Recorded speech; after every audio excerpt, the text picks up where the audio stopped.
La population malgache est aujourd'hui et entièrement dans la pauvreté. Et le pouvoir actuel ne voit que son intérêt personnel à travers l'achat d'avions qui coûtent plus de 60 millions de dollars, or que plusieurs malgaches ne mangent plus 3 fois par jour au jour d'aujourd'hui. C'est pour cette raison que le peuple se lève. C'est pour cette raison que le peuple crie. Mais malheureusement, l'État ne les a pas du tout écoutés.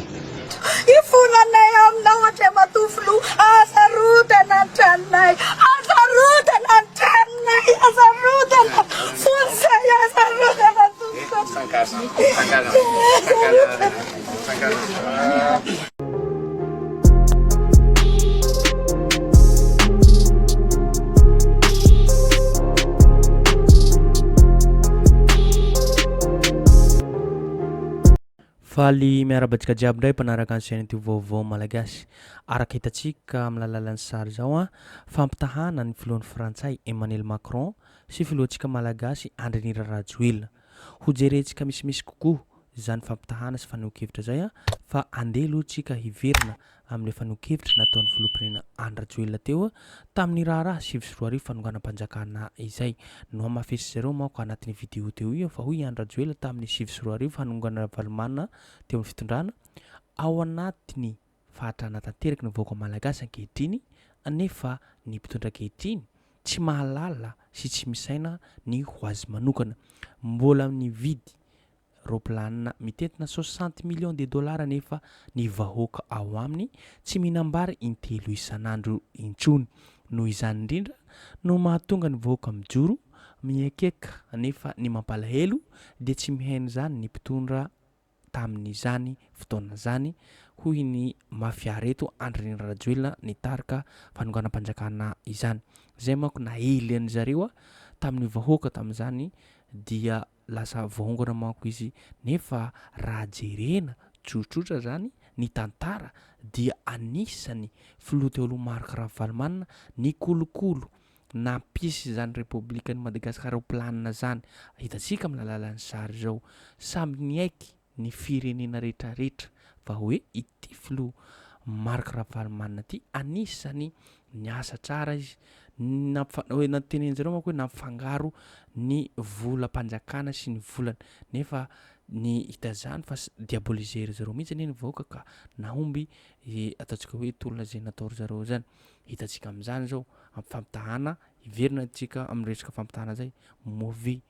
rehefa iza no mandany volam-panjakana de mety de rehefa iza no tsy mety ary iza ihany koa amin'izao fotoana izao no mandany vola mihoapapana nefa aoka ho tsarovitsika fa volam-bahoaka ne io misy tena midera no mireo hoe merci président fa aniza marina moa le izy ty mauvais vola tena volany manokana sa volam-bahoaka no entina ho vidina ity Mercedes ty zay mitetim-bola 286 129 000 euros. Raha jerena manko ny fiarany mitondra ny filohan'ny Frantsay Emmanuel Macron mitetim-bidy eo amin'ny 50 000 euros. Ny Frantsa nefa ny firenena fafito manan-karena indrindra maneran-tany. Ny PIB zareo zany 3,174 milliards de dollars. Ny fiara mitondra ny firenena Madagasikara Andry Rajoelina nefa mitetim-bidy 286 129 euros. Madagasikara izay farany mahantra indrindra maneran-tany 75,2% de dollars ny population vit avec moins de 0,89 dollars par jour et 51,8 est en situation d'extrême pauvreté. Hitantsika amin'izany fa mbola anisany tena mahantra indrindra atsika malagasy nefa mitetateta mandeha mandany vola mihoapapana ny filoham-pirenena Andry Rajoelina amin'izao fotoana izao mauvais. Tsy afaka manan-kena ve tsika mitsikera ve tsika mitondra fitsikerana tsika amin'izao fotoana izao fa noho ny fandaniam-bola mihoapapana volatsika io afaka mitentsika sa ve volanazy izy io ka izay tiana ho atao amin'ny firenena izay hitambarantsika ty ka mampametra-panontaniana zany. Hitantsika zao firenena Frantsay mandroso fa tsy mandany vola mihoapapana amin'izany hetraketraka izay ataon'ny filoham-pirenena Andry Rajoelina amin'izao fotoana izao ty ka raha sitsika rehetrarehetra samy miara-mientana miteny satria maro ny olona amin'izao fotoana izao efa kivy efa leo ity fitondram-pandrakana izay tariny filompirena Andry Rajoelina ty fa miandry an'izy tokoa mantsika ty raha hitantsika fa ny vahoaka azy amin'ny taraina amin'ny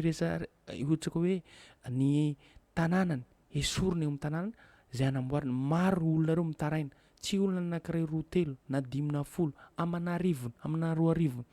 dia angina vetsika itazana ohatran'izao raha tsy mitondra fitsikirana ohatran'izao hanentany vahoaka malagasy rehetrarehetra izay mbola miaina ao anatin'ny fahasahiranana amin'izao fotoana izao ka zany indrindra mampijoro ny fandarantsika hizara amintsika rehetrarehetra fa fandaniam-bola mihoapapana mba mitsangana nareo paky nareo rehefa ataontsika hoe ny paky ny bianco rehetrarehetra hoe vola madio ve ity